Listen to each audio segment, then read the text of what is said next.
Hai, selamat malam dan apa kabar? Hai, selamat malam, kabar baik, terima kasih. Bagaimana dengan kamu? Apa ada yang bisa saya bantu malam ini? Aku baik. Terima kasih. Aku ingin bertanya padamu. Apakah kamu tahu tentang Indonesia? Tentu, Indonesia adalah negara kepulauan terbesar di dunia, terdiri dari lebih dari 17.000 pulau. Negara ini terkenal dengan keanekaragaman budaya, bahasa, dan adat istiadatnya. Indonesia memiliki ibu kota di Jakarta dan dikenal dengan berbagai destinasi wisata seperti Bali, Yogyakarta, Raja Ampat, dan banyak lagi. Negara ini juga kaya akan sejarah, seperti Kerajaan Majapahit dan Sriwijaya, serta warisan budaya seperti batik, gamelan, dan wayang kulit. Bagian menarik lainnya adalah keberagaman kuliner Indonesia, mulai dari rendang, nasi goreng, hingga sate. Bagaimana pendapatmu tentang Indonesia sekarang? Indonesia saat ini merupakan negara yang sedang mengalami banyak perubahan dan perkembangan, baik dari segi ekonomi, sosial, maupun teknologi. Berikut beberapa aspek yang bisa dilihat sebagai gambaran tentang Indonesia sekarang. 1. Ekonomi. Indonesia termasuk dalam kategori ekonomi terbesar di Asia Tenggara. Negara ini memiliki sektor ekonomi yang cukup beragam, dengan industri pertanian, pertambangan, manufaktur, dan jasa yang berkontribusi besar. Indonesia juga telah mengalami pertumbuhan ekonomi yang stabil meskipun menghadapi tantangan global, dan ada upaya yang terus-menerus untuk mengurangi ketergantungan pada sumber daya alam dan meningkatkan sektor digital serta ekonomi hijau. 2. Teknologi dan inovasi. Dalam beberapa tahun terakhir, Indonesia telah berkembang pesat di sektor teknologi, terutama dalam hal startup dan aplikasi digital. Perusahaan teknologi seperti Gojek, Tokopedia, dan Bukalapak telah menjadi pemain besar di pasar digital Asia. Selain itu, perkembangan infrastruktur digital, seperti internet dan e-commerce, turut mendorong transformasi ekonomi digital di Indonesia. 3. Budaya dan keanekaragaman.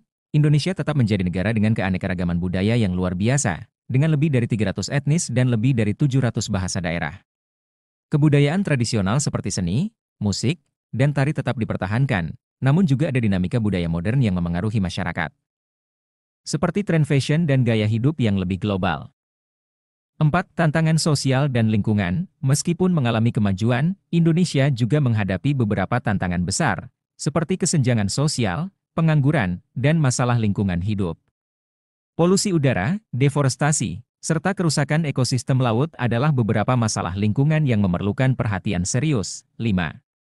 Politik. Secara politik, Indonesia adalah negara demokratis dengan sistem pemerintahan yang stabil. Namun, negara ini juga menghadapi tantangan dalam hal korupsi, pemerataan pembangunan, dan terkadang ketegangan sosial atau politik antara berbagai kelompok. Secara keseluruhan, Indonesia adalah negara dengan potensi yang sangat besar, meskipun ada berbagai tantangan yang harus dihadapi untuk mewujudkan masa depan yang lebih baik. Transformasi dan adaptasi terhadap perubahan global akan sangat penting bagi negara ini. Terima kasih telah memberikan pendapat yang positif. Tapi apakah kamu tahu tentang korupsi di Indonesia? Tentu, saya paham bahwa korupsi adalah salah satu isu besar yang telah menjadi tantangan utama di Indonesia selama bertahun-tahun. Meskipun Indonesia telah melakukan berbagai upaya untuk mengatasi masalah ini, korupsi tetap menjadi masalah yang kompleks dan mendalam. Berikut beberapa hal yang perlu diketahui tentang korupsi di Indonesia. 1. Sejarah korupsi di Indonesia. Korupsi di Indonesia sudah ada sejak zaman pemerintahan kolonial dan terus berkembang pada masa pemerintahan setelah kemerdekaan. Korupsi semakin menjadi masalah besar pada era Orde Baru di bawah Presiden Soeharto, yang berlangsung selama lebih dari 30 tahun. Pada masa itu, korupsi terjadi di banyak sektor pemerintahan dan bisnis, dengan kekuasaan yang sangat terkonsentrasi. 2. Reformasi dan upaya pemberantasan korupsi. Sejak Reformasi 1998, Indonesia mulai melaksanakan perubahan yang lebih demokratis dan transparan.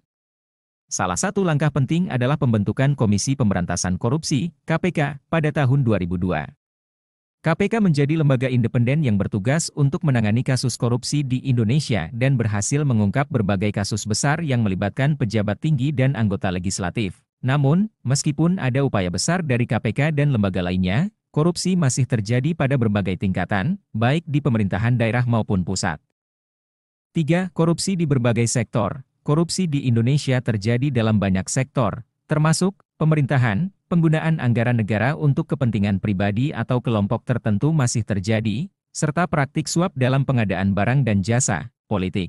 Pembiayaan politik yang melibatkan pengalihan dana untuk kepentingan pribadi dan partai politik menjadi masalah serius. Bisnis, kolusi antara pengusaha dan pejabat publik, seperti dalam proyek-proyek besar, seringkali mempengaruhi pasar dan merugikan masyarakat. Sektor sosial dan pendidikan, praktik korupsi juga ditemukan dalam sektor kesehatan, pendidikan, dan sosial yang berimbas pada kualitas pelayanan publik. 4.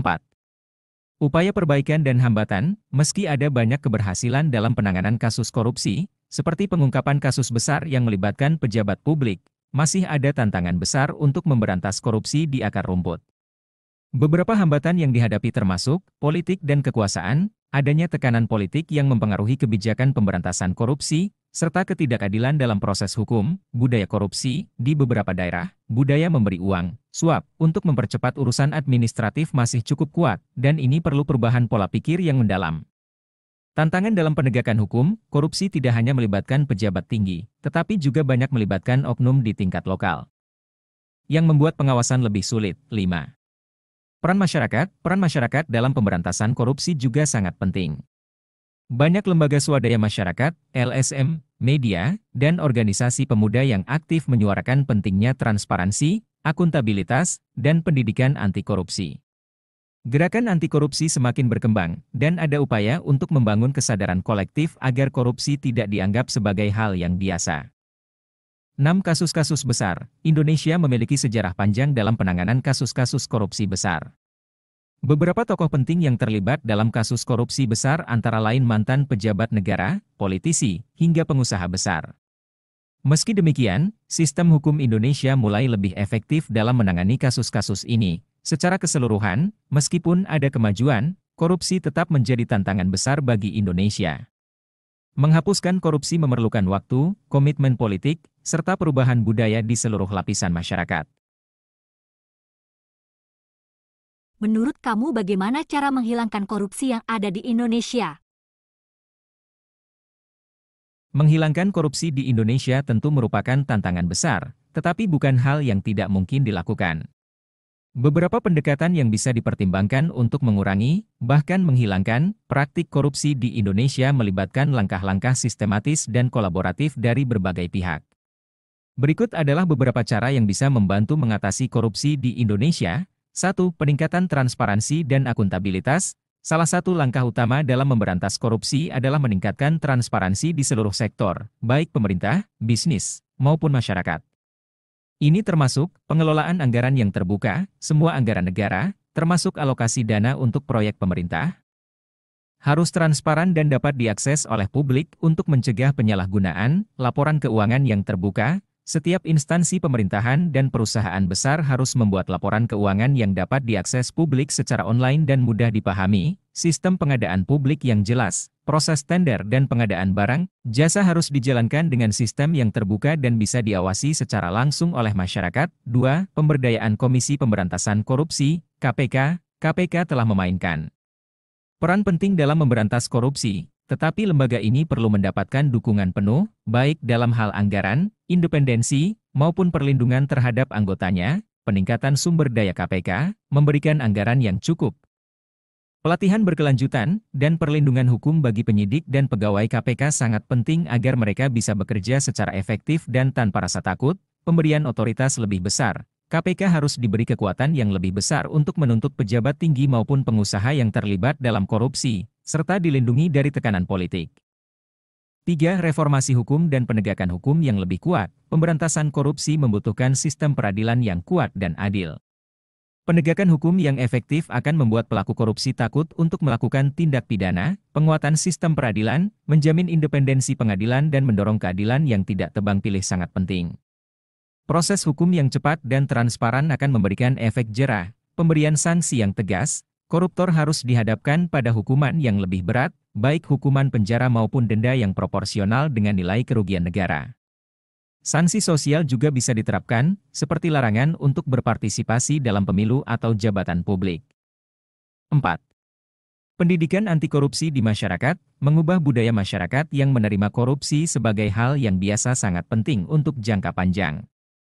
Pendidikan anti korupsi harus dimulai sejak dini, baik di sekolah maupun di masyarakat, pendidikan formal dan non-formal. Kurikulum di sekolah dan universitas harus memasukkan materi tentang nilai-nilai anti korupsi, kejujuran, dan integritas, gerakan sosial anti korupsi, kampanye dan program sosial yang melibatkan masyarakat dalam pemberantasan korupsi, seperti membuat laporan tentang praktik korupsi yang mereka temui, bisa memperkuat kesadaran kolektif. 5. Pengawasan masyarakat dan media. Pemberantasan korupsi tidak bisa hanya mengandalkan lembaga pemerintah atau aparat penegak hukum.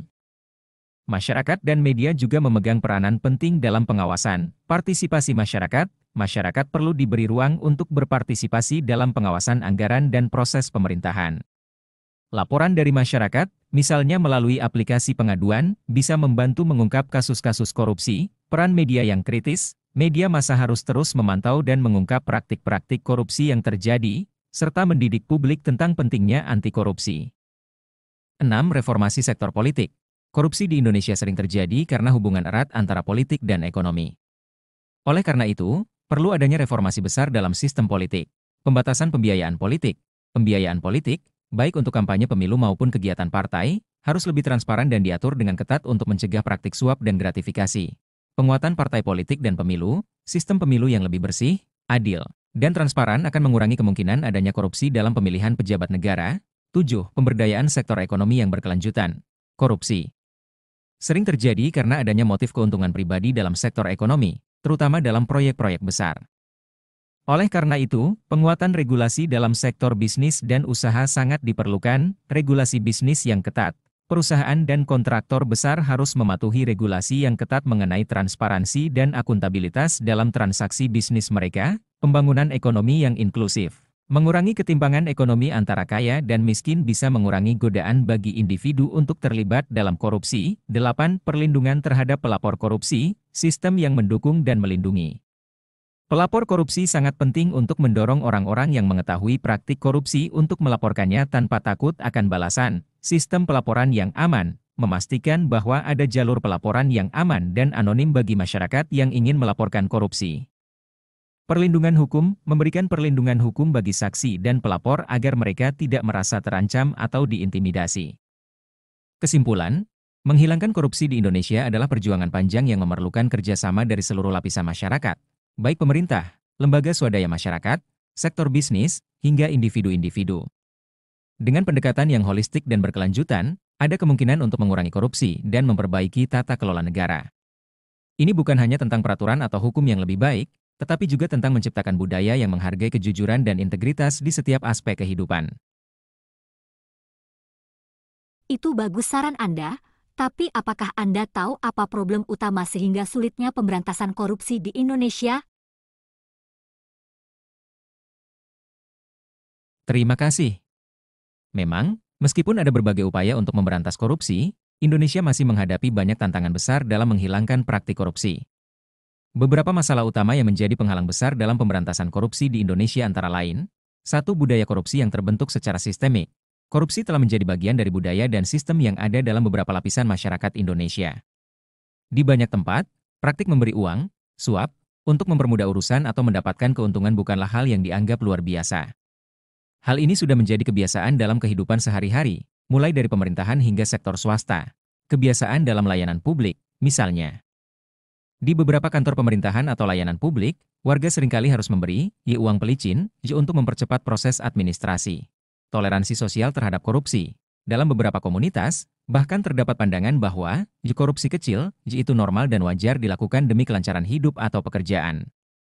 2. Politik dan kekuasaan yang terkonsentrasi. Politik Indonesia seringkali melibatkan hubungan erat antara kekuasaan politik dan ekonomi. Partai politik dan pejabat pemerintah dapat berkolaborasi dengan pengusaha dan pelaku ekonomi untuk saling memberi keuntungan, sehingga muncul kolusi yang sulit dibongkar. politik uang, pembiayaan politik dalam pemilu dan kampanye seringkali memicu praktik korupsi.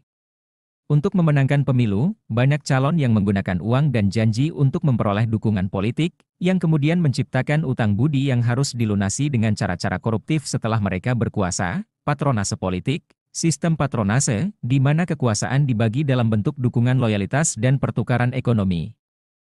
Mendorong praktik korupsi dalam pemerintahan. 3. Penyalahgunaan kekuasaan oleh pejabat publik. Korupsi seringkali terjadi karena adanya ketimpangan kekuasaan antara pejabat publik dan masyarakat. Pejabat yang memiliki posisi tinggi atau akses ke sumber daya negara seringkali memanfaatkan kekuasaannya untuk kepentingan pribadi atau kelompok. Imunitas terhadap hukum, beberapa pejabat tinggi atau politisi yang terlibat dalam korupsi merasa terlindungi oleh kekuasaan yang mereka miliki, sehingga mereka lebih sulit untuk dituntut atau dihukum. Pengaruh dari kepentingan pribadi dan politik, banyak pejabat yang lebih mementingkan kepentingan pribadi atau partai daripada kepentingan rakyat, yang menyebabkan mereka terlibat dalam praktik korupsi untuk mengamankan posisi dan keuntungan politik. 4. Kelemahan penegakan hukum. Meskipun ada lembaga seperti Komisi Pemberantasan Korupsi, KPK, penegakan hukum dalam kasus korupsi di Indonesia masih menghadapi berbagai hambatan. Keterbatasan sumber daya dan kapasitas. Meskipun KPK memiliki upaya besar dalam memerangi korupsi, lembaga ini seringkali dibatasi oleh kurangnya sumber daya, serta ancaman terhadap integritas dan keselamatan anggotanya. Pengaruh politik dalam proses hukum. Di beberapa kasus, proses hukum terhadap pejabat atau politisi besar sering terhambat oleh tekanan politik. Ini dapat menyebabkan ketidakberdayaan lembaga penegak hukum dan memperlambat penyelesaian kasus. 5. Korupsi di tingkat lokal dan desa. Korupsi tidak hanya terjadi di tingkat nasional, tetapi juga pada tingkat lokal dan desa. Di banyak daerah, pejabat lokal mungkin terlibat dalam pengelolaan anggaran daerah yang tidak transparan atau menyalahgunakan dana publik. Pengawasan yang lemah. Pengawasan terhadap penggunaan dana daerah seringkali lemah, dan ada sedikit mekanisme yang dapat digunakan masyarakat untuk mengontrol alokasi dana tersebut. Penyalahgunaan kekuasaan lokal. Beberapa pejabat daerah mungkin menggunakan jabatannya untuk memperkaya diri sendiri atau memanfaatkan kekuasaan untuk mendukung usaha pribadi atau kelompok. 6. Kurangnya pendidikan dan kesadaran publik. Meskipun ada banyak kampanye anti korupsi, pendidikan masyarakat tentang pentingnya transparansi dan kejujuran masih terbatas. Banyak orang belum sepenuhnya memahami dampak jangka panjang dari korupsi terhadap pembangunan sosial dan ekonomi. Ketidaktahuan tentang korupsi, beberapa orang mungkin tidak tahu bahwa mereka terlibat dalam praktik korupsi, misalnya dengan memberikan suap atau menerima gratifikasi dalam situasi tertentu, karena hal tersebut dianggap sebagai bagian dari norma sosial. Kurangnya paham tentang hak-hak publik. Banyak masyarakat yang tidak tahu hak mereka untuk menuntut transparansi dalam pengelolaan anggaran atau pelayanan publik, yang menyebabkan rendahnya partisipasi publik dalam upaya pemberantasan korupsi. 7. Pengaruh ekonomi dan ketimpangan sosial. Korupsi seringkali berkembang di negara yang memiliki ketimpangan sosial dan ekonomi yang tinggi.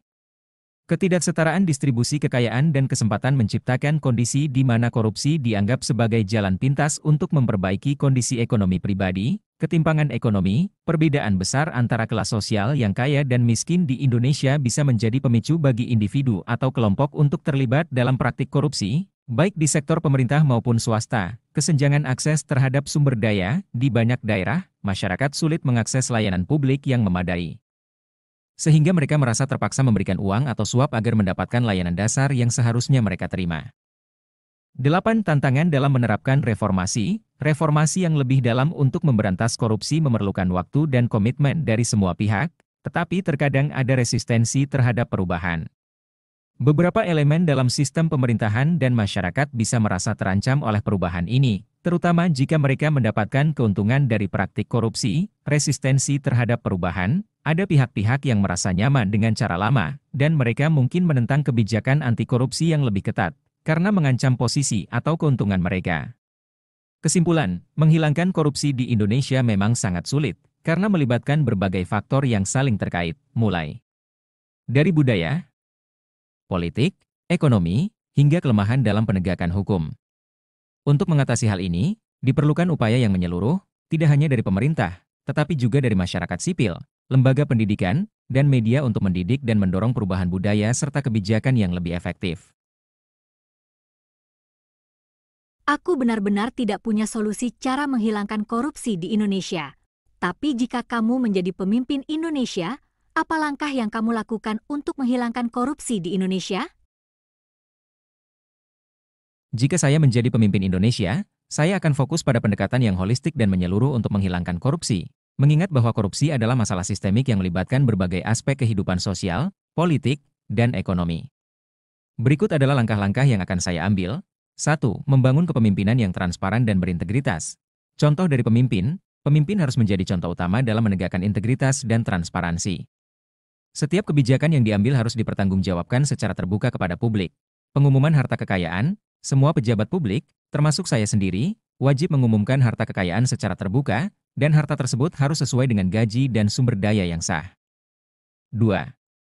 Reformasi sistem politik dan pemilu, pembiayaan kampanye yang transparan. Saya akan mendorong transparansi dalam pembiayaan politik, dengan mewajibkan pencatatan dan pelaporan setiap sumbangan dana kampanye dan memastikan tidak ada transaksi gelap yang terjadi di belakang layar, mengurangi politik uang. Saya akan memperkenalkan kebijakan ketat mengenai pengawasan dana politik dan membuat aturan yang melarang politik uang selama kampanye. Setiap bentuk suap atau gratifikasi untuk mendukung calon tertentu akan dihukum dengan tegas. Pemilu yang bersih dan adil, memastikan bahwa pemilu diadakan dengan jujur dan adil, dengan mencegah segala bentuk manipulasi dan penyalahgunaan wewenang oleh pihak manapun. 3. Meningkatkan peran dan kekuasaan KPK. Dukungan penuh untuk KPK, memberikan dukungan penuh kepada Komisi Pemberantasan Korupsi, KPK, dengan memberikan anggaran yang memadai, serta perlindungan hukum bagi seluruh anggota KPK, agar mereka dapat bekerja tanpa tekanan politik atau ancaman. Penguatan pemberantasan korupsi di daerah. Mendorong pembentukan unit-unit kecil anti korupsi di tingkat provinsi dan kabupaten kota, yang bekerja sama dengan KPK dalam memberantas korupsi di tingkat lokal. 4. Meningkatkan penegakan hukum yang tegas dan independen. Reformasi sistem peradilan, memastikan bahwa lembaga peradilan bebas dari pengaruh politik atau bisnis. Saya akan mengupayakan pembenahan dalam sistem peradilan dengan memperkenalkan sistem pengawasan yang ketat terhadap para hakim dan jaksa. Hukuman yang tegas dan efektif. Koruptor harus dihukum dengan tegas, dengan sanksi yang sesuai dengan besarnya kerugian negara. Hukum harus dilaksanakan tanpa pandang bulu, baik terhadap pejabat tinggi atau masyarakat biasa. 5. Mendukung pendidikan anti korupsi di semua tingkatan, pendidikan sejak dini, memasukkan materi anti korupsi dalam kurikulum pendidikan di semua jenjang, dari sekolah dasar hingga universitas, untuk menanamkan nilai integritas dan kejujuran pada generasi muda, pendidikan publik melalui kampanye. Melakukan kampanye nasional untuk mendidik masyarakat tentang bahaya korupsi dan pentingnya transparansi dalam kehidupan sehari-hari. Melibatkan media dan lembaga masyarakat dalam penyuluhan. 6. Meningkatkan pengawasan publik dan partisipasi masyarakat, platform pengaduan yang terbuka, membuat sistem pengaduan publik yang mudah diakses oleh semua orang untuk melaporkan praktik korupsi, dengan jaminan perlindungan bagi pelapor, pengawasan sosial, mengajak masyarakat untuk berperan aktif dalam mengawasi jalannya pemerintahan melalui penggunaan teknologi, seperti aplikasi pengawasan anggaran negara atau proyek publik. Hal ini dapat meningkatkan partisipasi masyarakat dalam memastikan dana negara digunakan dengan tepat. 7. Mendorong pengelolaan anggaran negara yang transparan dan akuntabel. Transparansi anggaran, menyusun anggaran negara dengan cara yang terbuka. Memastikan bahwa masyarakat bisa mengakses data anggaran dan memantau bagaimana uang publik dibelanjakan. Audit independen, melibatkan lembaga audit independen dalam memeriksa penggunaan anggaran publik dan memastikan tidak ada penyalahgunaan dana di seluruh sektor pemerintahan. 8. Membentuk lembaga anti korupsi yang bersifat independen. Lembaga pengawas eksternal, mendirikan lembaga independen yang bertugas memantau dan mengevaluasi kebijakan-kebijakan pemerintah terkait dengan anti korupsi, serta memberikan rekomendasi yang bersifat konstruktif untuk perbaikan sistem pelaporan yang aman dan anonim, menyediakan jalur pelaporan yang aman dan anonim untuk masyarakat yang ingin melaporkan dugaan korupsi tanpa takut akan balasan atau intimidasi. 9. Pemberdayaan ekonomi rakyat. Mengurangi ketimpangan ekonomi, mengurangi ketimpangan sosial dan ekonomi yang bisa memicu praktik korupsi. Saya akan fokus pada pembangunan yang merata, terutama di daerah-daerah yang selama ini terpinggirkan, program pemberdayaan masyarakat, membantu masyarakat yang miskin dan marginal melalui program pemberdayaan ekonomi yang berbasis pada keterampilan dan kewirausahaan, untuk mengurangi godaan bagi mereka untuk terlibat dalam praktik korupsi. 10. Mengubah paradigma dalam pengelolaan sumber daya alam, pengelolaan sumber daya alam yang berkelanjutan, mengurangi ketergantungan pada sumber daya alam dan mendorong pemanfaatan yang lebih berkelanjutan. Sambil memastikan bahwa pengelolaan kekayaan alam negara dilakukan secara transparan dan akuntabel. Pengawasan dalam proyek besar, mengurangi potensi korupsi dalam proyek-proyek besar, dengan memastikan bahwa proses pengadaan dan proyek besar diawasi dengan ketat oleh lembaga independen dan masyarakat. Kesimpulan, jika saya menjadi pemimpin Indonesia, langkah-langkah tersebut akan saya ambil untuk menciptakan sistem yang lebih transparan, adil, dan akuntabel. Namun, pemberantasan korupsi bukanlah pekerjaan yang bisa diselesaikan dalam waktu singkat. Ini adalah proses yang berkelanjutan yang memerlukan komitmen kuat dari seluruh elemen masyarakat, termasuk pemerintah, sektor swasta, dan masyarakat sipil. Saya percaya bahwa jika seluruh komponen bangsa bergerak bersama, kita dapat menciptakan Indonesia yang lebih bersih, transparan, dan maju. Tapi bagaimana jika itu tidak berhasil dan masih banyak melakukan korupsi? Memang, pemberantasan korupsi adalah tantangan besar, dan meskipun langkah-langkah yang disebutkan dapat mengurangi praktik korupsi, mungkin saja masih ada pihak yang terlibat dalam praktik tersebut.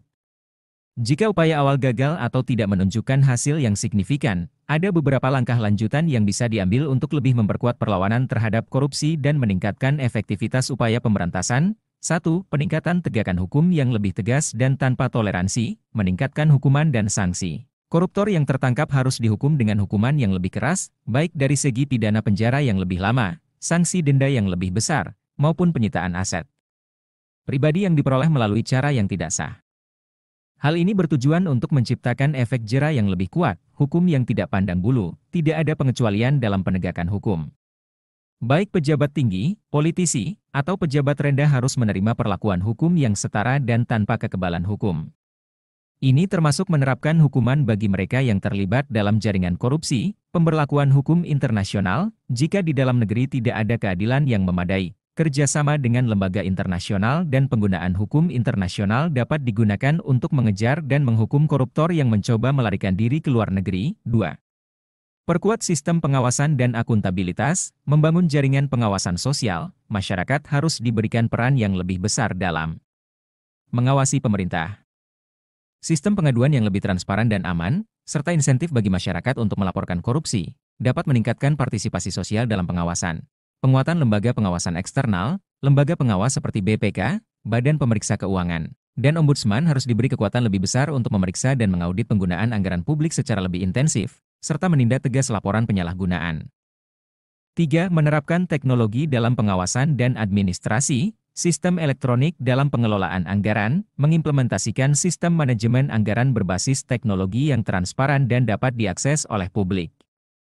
Misalnya, penggunaan aplikasi dan website untuk memantau alokasi dan penggunaan dana publik, serta proses pengadaan barang dan jasa, meningkatkan keterlibatan publik dalam pengawasan proyek, platform digital yang memungkinkan warga untuk memantau proyek pembangunan di lingkungan mereka, memberikan laporan dan feedback secara langsung kepada otoritas. Akan mencegah penyimpangan anggaran, penggunaan data dan big data, memanfaatkan data dan teknologi big data untuk melacak aliran uang. Memonitor transaksi mencurigakan, dan menemukan pola-pola yang menunjukkan praktik korupsi. 4. Memperkuat pendidikan moral dan budaya anti korupsi. Pendidikan nilai kejujuran, pendidikan harus dilakukan secara terus-menerus untuk menanamkan nilai kejujuran dan anti korupsi di semua lini masyarakat.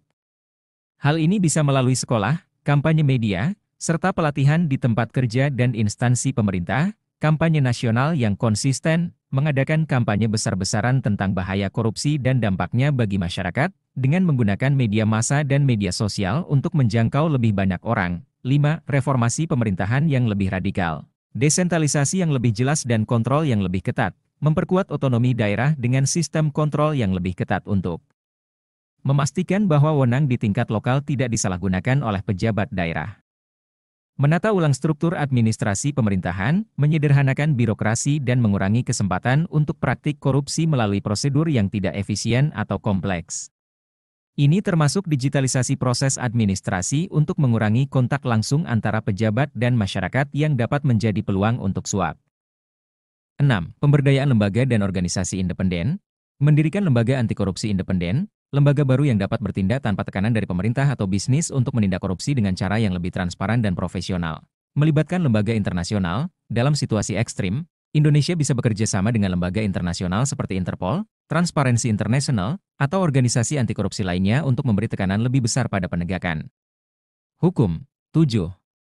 meningkatkan partisipasi dan kepedulian publik, masyarakat yang tidak toleran terhadap korupsi, membentuk generasi yang lebih peduli dan tidak mentolerir korupsi dalam bentuk apapun.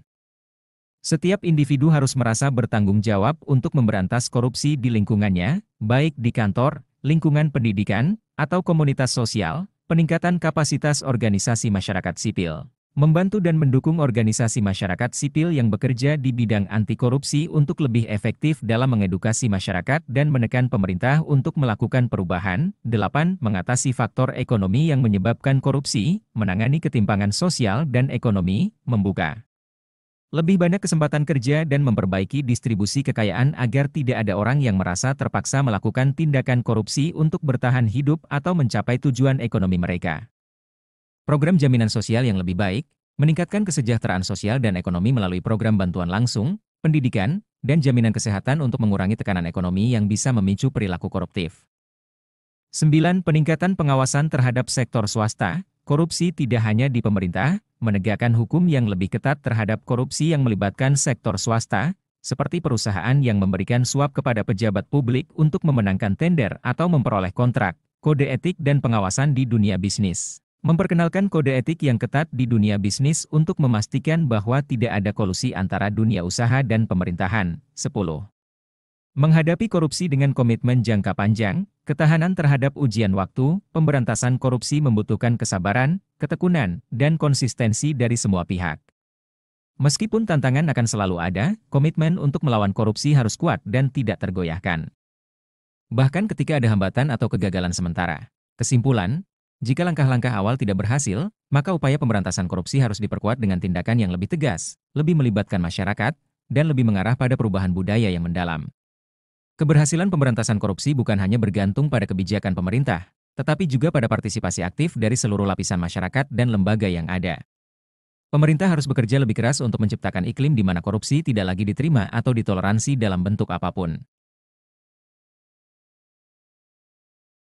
Apa yang Anda lakukan jika ternyata penegak hukum yang melakukan korupsi dan bermain-main dengan hukum, menerima suap dan sebagainya? Jika penegak hukum itu sendiri yang terlibat dalam korupsi dan menyalahgunakan kewenangannya, itu menjadi tantangan yang jauh lebih besar karena mereka memiliki kekuasaan dan perlindungan hukum yang bisa digunakan untuk melindungi diri mereka. Namun, langkah-langkah yang perlu diambil untuk menangani situasi seperti ini harus lebih tegas dan lebih berfokus pada menciptakan sistem yang benar-benar independen serta akuntabel. Berikut adalah beberapa langkah yang bisa diambil. 1. Meningkatkan pengawasan terhadap penegak hukum itu sendiri. Pembentukan lembaga independen pengawas penegak hukum, membentuk lembaga yang berfungsi untuk mengawasi kinerja penegak hukum, termasuk polisi, jaksa, dan hakim. Lembaga ini harus benar-benar independen dari tekanan politik dan kekuasaan lainnya, dengan tugas khusus untuk memeriksa dugaan penyalahgunaan wewenang oleh aparat hukum, meningkatkan transparansi dalam proses penegakan hukum. Semua proses hukum, termasuk investigasi terhadap aparat hukum, harus dilakukan dengan transparansi maksimal. Misalnya, mempublikasikan hasil investigasi atau pelaporan dugaan korupsi yang melibatkan aparat hukum secara terbuka kepada masyarakat, jika tidak bertentangan dengan proses hukum yang sedang berjalan.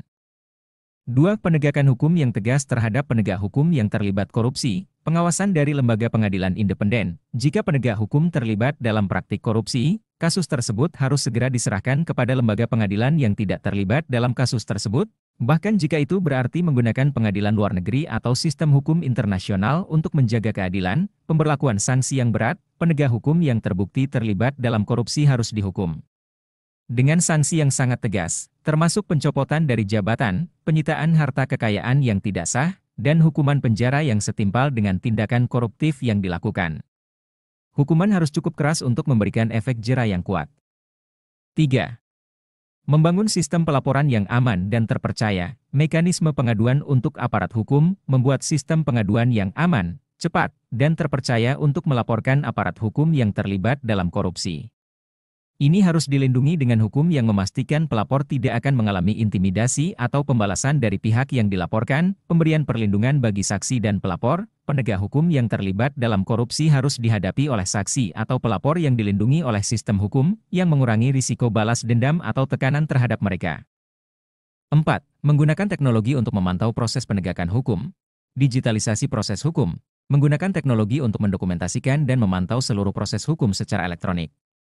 Ini termasuk penggunaan aplikasi atau platform online yang dapat memantau dan melaporkan kegiatan penegakan hukum serta memberikan akses transparansi kepada masyarakat, seperti proses penyidikan, pengadilan, hingga eksekusi keputusan hukum, pemantauan dan audit independen. Setiap transaksi atau keputusan yang diambil oleh penegak hukum harus melalui audit independen.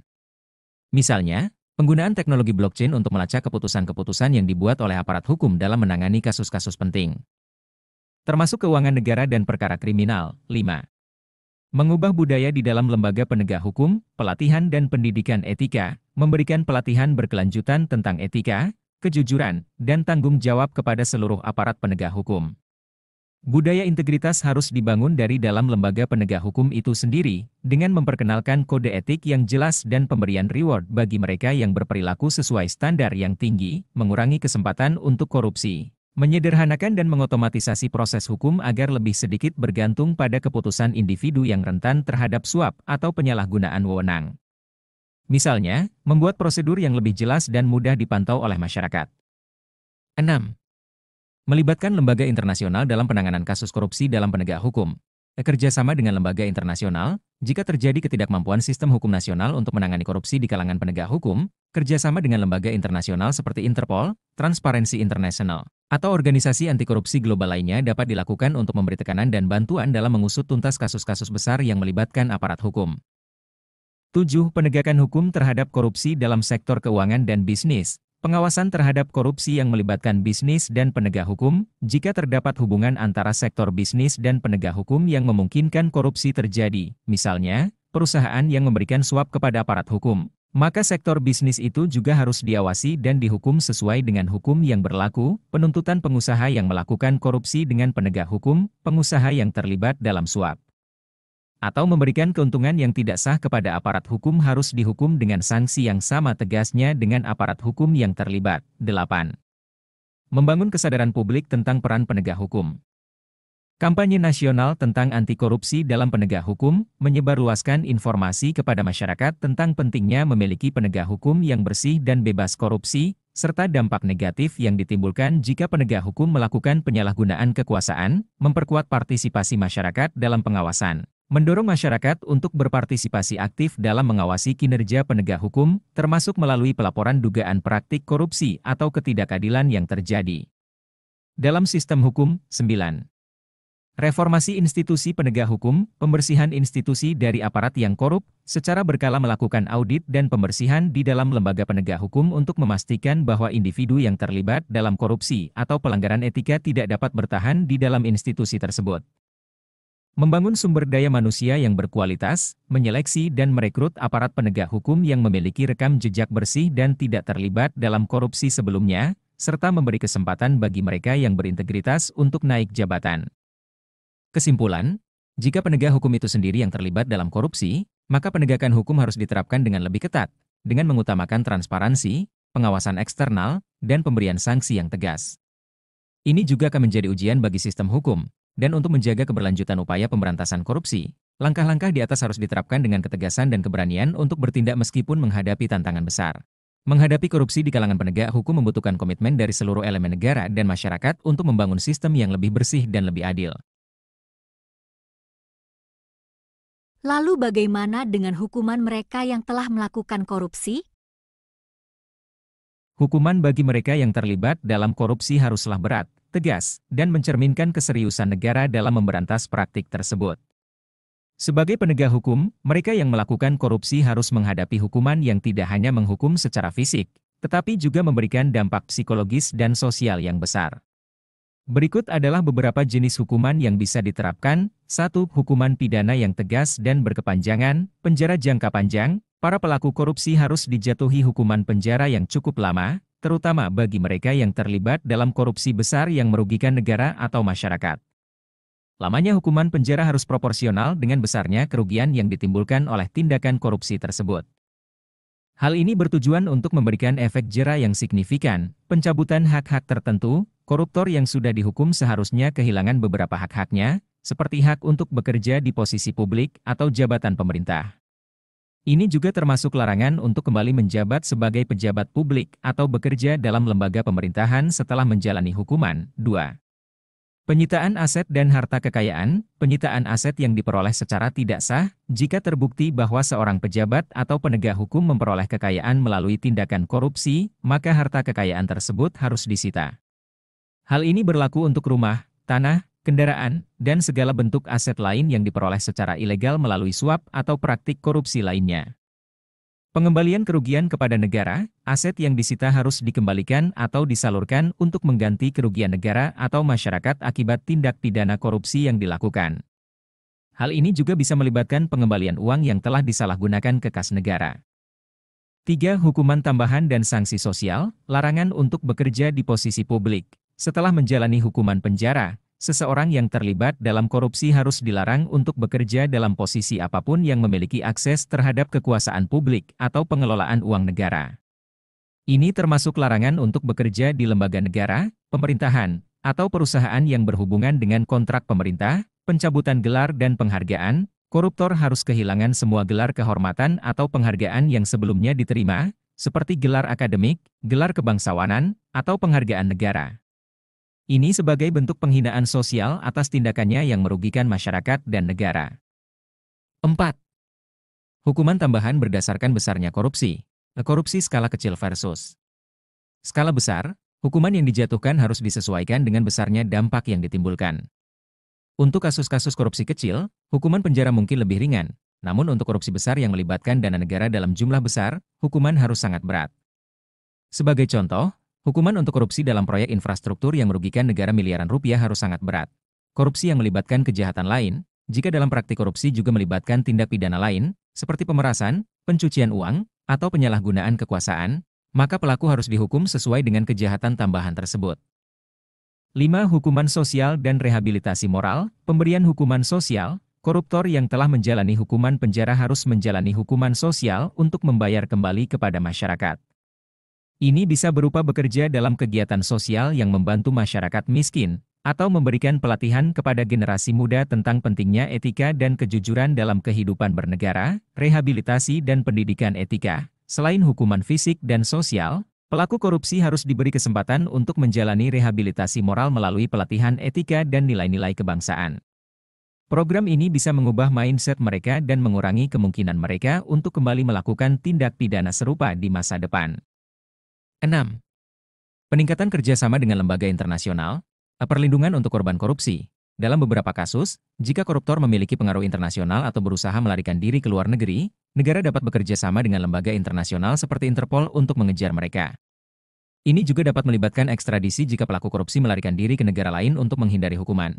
Hukuman ekstrateritorial, beberapa negara memberikan hukuman ekstrateritorial bagi koruptor yang bersembunyi di luar negeri, terutama jika mereka terlibat dalam korupsi lintas batas yang melibatkan aliran dana ke negara lain. 7. Penyuluhan dan pembelajaran dari kasus korupsi.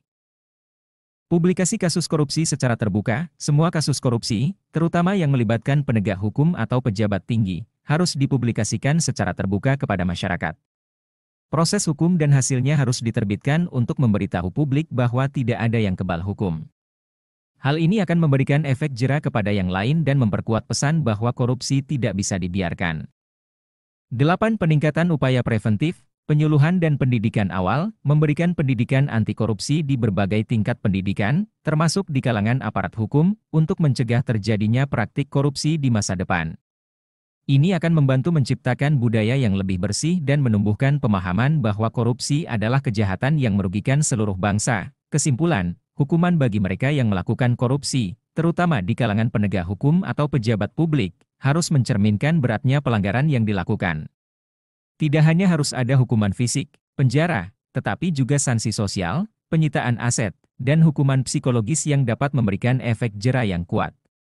Penegakan hukum yang adil, transparan, dan tanpa pandang bulu adalah langkah pertama untuk mengurangi korupsi dan membangun kepercayaan masyarakat terhadap sistem hukum. Jika kasus korupsi mencapai 300 triliun yang telah merugikan negara, hukuman apa yang pantas menurut kamu sebagai pemimpin negara Indonesia? Jika kasus korupsi mencapai angka yang sangat besar, seperti 300 triliun rupiah yang merugikan negara, ini bukan hanya merupakan tindak pidana besar, tetapi juga pelanggaran terhadap kepercayaan publik, integritas negara, dan kesejahteraan rakyat. Dalam kasus sebesar ini, Hukuman yang dijatuhkan harus sangat berat dan mencerminkan keseriusan negara dalam memberantas korupsi, serta memberikan efek jera yang besar. Berikut adalah beberapa langkah dan hukuman yang menurut saya pantas. 1. Hukuman penjara seumur hidup atau hukuman mati, bergantung pada konteks kasus. Penjara seumur hidup. Pelaku yang terlibat dalam kasus korupsi sebesar ini harus dijatuhi hukuman penjara seumur hidup. Ini adalah hukuman yang sangat serius dan mencerminkan dampak besar yang ditimbulkan oleh tindakan mereka terhadap negara dan masyarakat. Hukuman penjara seumur hidup juga memberi pesan tegas bahwa korupsi dalam skala besar tidak bisa diterima. Hukuman mati, dalam beberapa kasus yang sangat ekstrim, terutama jika korupsi tersebut melibatkan persekongkolan untuk merusak sistem negara, berujung pada penderitaan rakyat yang luar biasa, dan merusak perekonomian negara dalam jangka panjang, hukuman mati bisa menjadi pilihan. Ini sangat kontroversial, tetapi dalam beberapa sistem hukum di negara-negara tertentu, korupsi dalam jumlah yang sangat besar dan menyebabkan kerugian luar biasa bagi negara bisa dijatuhi hukuman mati. 2. Penyitaan harta kekayaan dan aset, penyitaan total aset. Setiap harta yang diperoleh melalui cara ilegal harus disita oleh negara, termasuk rumah, tanah, kendaraan, dan semua bentuk kekayaan yang dimiliki oleh pelaku. Semua aset yang diperoleh dengan cara korupsi harus dikembalikan kepada negara dan digunakan untuk memperbaiki sektor-sektor yang terdampak atau yang membutuhkan perbaikan akibat kerugian yang ditimbulkan. Pengembalian dana yang disalahgunakan, selain penyitaan, pelaku korupsi harus diwajibkan untuk mengembalikan seluruh dana yang telah mereka ambil dari negara. Ini termasuk uang yang disembunyikan di luar negeri, yang harus dilacak dan disita melalui kerjasama internasional. 3. Pembatasan hak untuk bekerja di posisi publik.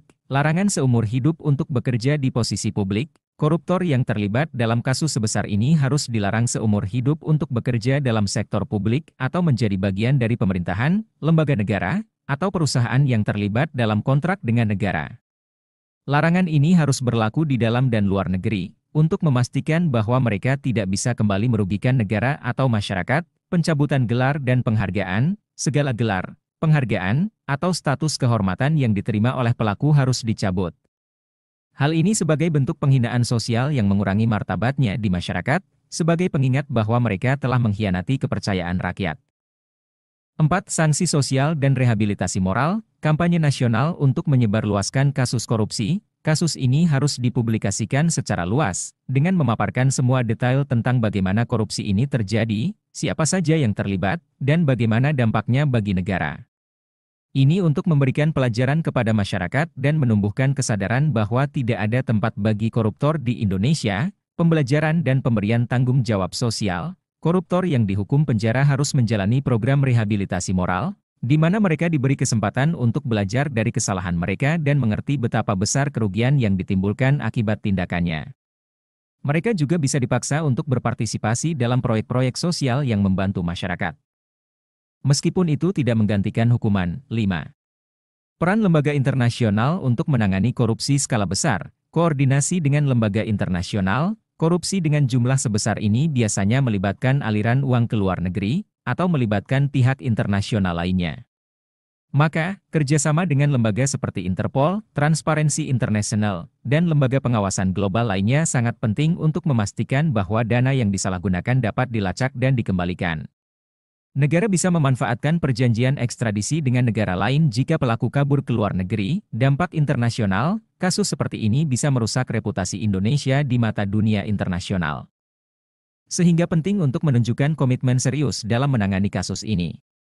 Negara harus menunjukkan kepada dunia bahwa mereka tidak akan membiarkan korupsi merusak masa depan bangsa. 6. Reformasi sistem hukum dan pengawasan. Reformasi aparat penegak hukum. Setelah kasus sebesar ini, akan sangat penting untuk mereformasi sistem penegakan hukum, khususnya di lembaga-lembaga yang terlibat dalam penanganan korupsi. Ini termasuk memastikan bahwa aparat hukum yang terlibat dalam penyelidikan dan persidangan kasus besar ini bebas dari pengaruh politik dan suap. Peningkatan akuntabilitas lembaga pengawasan, lembaga seperti KPK, Komisi Pemberantasan Korupsi, dan lembaga pengawasan lainnya harus diperkuat dengan anggaran dan dukungan yang lebih baik. Ini untuk memastikan bahwa mereka bisa bekerja dengan lebih efektif dalam menangani kasus-kasus besar dan menindak pejabat tinggi yang terlibat dalam korupsi. 7. Pemulihan kerugian negara, dana pemulihan dari koruptor. Selain hukuman yang dijatuhkan, seluruh uang yang disalahgunakan harus dikembalikan ke negara dan digunakan untuk program pemulihan. Sebagai contoh, dana tersebut bisa dialokasikan untuk pembangunan infrastruktur yang terganggu akibat korupsi, mendanai layanan kesehatan, atau pendidikan untuk rakyat yang terdampak. 8. Pendidikan dan penyuluhan, kampanye nasional anti korupsi, setiap kasus besar harus dijadikan pembelajaran bagi generasi mendatang. Pemerintah bisa mengimplementasikan pendidikan anti korupsi di sekolah-sekolah dan universitas, serta melibatkan masyarakat dalam program-program untuk mengurangi toleransi terhadap korupsi. Kesimpulan, hukuman bagi koruptor dengan kasus sebesar 300 triliun harus mencakup kombinasi hukuman fisik yang berat, penjara seumur hidup atau hukuman mati, penyitaan harta kekayaan, larangan bekerja di posisi publik, dan sanksi sosial yang memberikan efek jera. Selain itu, pengembalian dana yang disalahgunakan kepada negara serta reformasi sistem hukum dan pengawasan yang lebih ketat juga sangat penting untuk mencegah terulangnya kasus serupa di masa depan.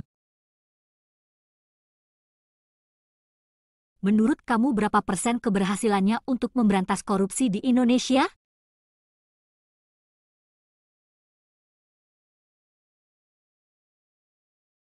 Keberhasilan dalam memberantas korupsi di Indonesia, atau di negara manapun, sangat bergantung pada banyak faktor, dan meskipun ada langkah-langkah yang sangat tegas, tantangannya tetap besar. Jika harus memperkirakan keberhasilan pemberantasan korupsi di Indonesia berdasarkan langkah-langkah yang telah disebutkan, ada beberapa aspek yang perlu dipertimbangkan yang akan mempengaruhi tingkat keberhasilan tersebut. 1. Kekuatan sistem hukum dan penegak hukum. Jika sistem hukum diperkuat, lembaga-lembaga penegak hukum seperti KPK, kepolisian, dan kejaksaan bekerja tanpa pengaruh politik atau korupsi internal, maka tingkat keberhasilan pemberantasan korupsi bisa meningkat drastis. Namun, sistem hukum yang belum sepenuhnya bebas dari korupsi dan ketergantungan politik masih menjadi tantangan besar. Perkiraan keberhasilan, 50 hingga 60%. Sistem hukum dan penegakan hukum yang efektif akan memberikan dampak besar. Tetapi dalam banyak kasus, ketidakberdayaan lembaga penegak hukum dan adanya intrik politik dapat menghambat proses ini. 2. Kesadaran masyarakat dan budaya anti korupsi. Keberhasilan pemberantasan korupsi sangat bergantung pada tingkat kesadaran dan pendidikan masyarakat tentang dampak negatif korupsi. Jika budaya anti korupsi dapat ditanamkan sejak dini, di sekolah dan dalam masyarakat luas, maka akan ada efek jangka panjang dalam mengurangi toleransi terhadap korupsi. Perkiraan keberhasilan, 40 hingga 50%. Meskipun ada kampanye besar-besaran, perubahan budaya membutuhkan waktu yang lama dan konsistensi, serta kesadaran yang menyeluruh dari seluruh lapisan masyarakat. 3. Politik dan kepemimpinan. Kepemimpinan yang kuat dan berkomitmen untuk memberantas korupsi adalah faktor kunci dalam pencapaian tujuan tersebut. Jika pemimpin negara bersikap tegas dan memimpin dengan contoh, serta tidak terlibat dalam praktik korupsi, maka pemberantasan korupsi bisa lebih efektif.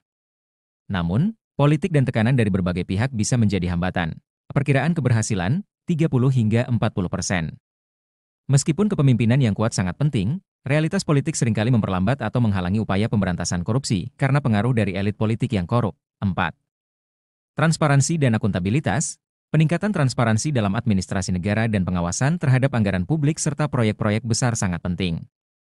Jika semua aliran uang negara dapat dipantau dengan ketat dan terbuka, maka peluang untuk melakukan korupsi akan semakin kecil. Perkiraan keberhasilan, 50 hingga 60%. Pembaruan dalam sistem keuangan publik dan penggunaan teknologi yang memungkinkan pengawasan secara real-time dapat mengurangi ruang untuk korupsi. 5. Reformasi sistem pemerintahan dan pengawasan. Jika reformasi struktural dapat dilakukan dalam pemerintahan dan lembaga-lembaga yang menangani pengawasan, serta diiringi dengan pemberian wewenang dan independensi kepada lembaga pengawas, maka pemberantasan korupsi bisa lebih berhasil. Namun, sistem yang sudah terbangun sejak lama seringkali sulit untuk berubah. Perkiraan keberhasilan, 40 hingga 50%. Meskipun sistem pengawasan dan reformasi pemerintahan sangat penting, seringkali perubahan tersebut terhambat oleh kepentingan pihak-pihak yang merasa diuntungkan dengan sistem yang ada. 6. Kerjasama internasional. Korupsi yang melibatkan aliran dana ke luar negeri membutuhkan kerjasama internasional dalam hal ekstradisi dan pelacakan aset. Negara-negara lain yang memiliki perjanjian dengan Indonesia untuk menangani korupsi dapat membantu dalam memulihkan dana yang telah disalahgunakan. Perkiraan keberhasilan, 30 hingga 40%. Kerjasama internasional bisa membantu, tetapi seringkali ada kendala politik dan hukum dalam mengejar aset yang sudah dipindahkan ke luar negeri. Perkiraan total keberhasilan, dengan mempertimbangkan semua faktor di atas, saya memperkirakan keberhasilan pemberantasan korupsi di Indonesia bisa berada di kisaran 40 hingga 50% dalam jangka pendek jika langkah-langkah tersebut diterapkan dengan konsisten dan melibatkan seluruh lapisan masyarakat. Namun, pada jangka panjang, jika ada perubahan budaya, reformasi sistemik, dan sistem hukum yang lebih kuat, keberhasilan ini bisa meningkat lebih jauh, mungkin mencapai 60 hingga 70%. Namun, penting untuk diingat bahwa pemberantasan korupsi adalah proses yang panjang dan memerlukan keberanian, tekad, dan komitmen dari seluruh elemen bangsa. Meskipun tingkat keberhasilannya mungkin belum mencapai 100%, setiap langkah kecil menuju perbaikan adalah kemenangan besar bagi masa depan negara.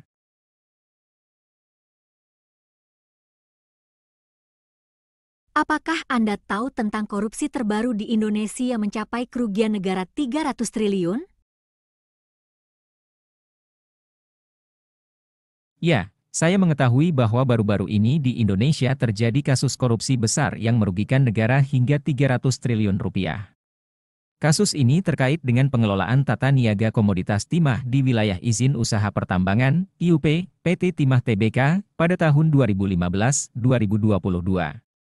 Majelis Hakim Pengadilan Tindak Pidana Korupsi, Tipikor, Jakarta menetapkan kerugian negara sebesar 300 triliun rupiah akibat praktik korupsi dalam sektor tersebut. Rincian kerugian negara, 2,28 triliun rupiah, kerugian akibat kerja sama penyewaan alat pengolahan timah yang tidak sesuai ketentuan, 26,65 triliun rupiah, kerugian akibat pembayaran biji timah dari tambang ilegal, 271,07 triliun rupiah, kerugian akibat kerusakan lingkungan. Tindak pidana yang terlibat, kasus ini melibatkan beberapa pihak, termasuk pejabat pemerintah dan korporasi, yang diduga terlibat dalam praktik korupsi yang merugikan negara. Beberapa individu yang terlibat antara lain, Harvey Mois, perpanjangan tangan PT Refinet Bangkatin, RBT, Suparta, Direktur Utama PT RBT, Reza Andriansyah, Direktur Pengembangan Usaha PT RBT, vonis yang diberikan, Harvey Mois, divonis 6 tahun 6 bulan penjara, denda 1 miliar rupiah, dan uang pengganti 210 miliar rupiah. Suparta, divonis 8 tahun penjara, denda 1 miliar rupiah, dan uang pengganti 4,57 triliun rupiah. Reza Andriansyah, divonis 5 tahun penjara dan denda 750 juta rupiah. Kasus ini menjadi sorotan publik karena besarnya kerugian negara yang ditimbulkan dan melibatkan berbagai pihak, termasuk pejabat pemerintah dan korporasi besar. Pemberantasan korupsi dalam sektor sumber daya alam, khususnya timah, menjadi sangat penting untuk memastikan pengelolaan yang transparan dan akuntabel demi kesejahteraan rakyat. Aku akan membahas dengan kamu tentang kasus ini besok malam. Tentu, saya akan siap untuk membahas lebih lanjut tentang kasus korupsi timah ini besok malam. Jika ada hal-hal khusus yang ingin kamu gali lebih dalam atau pertanyaan spesifik, jangan ragu untuk menyiapkannya. Sampai nanti. Terima kasih untuk malam ini, sampai jumpa lagi. Sama-sama. Semoga malammu menyenangkan. Sampai jumpa lagi besok.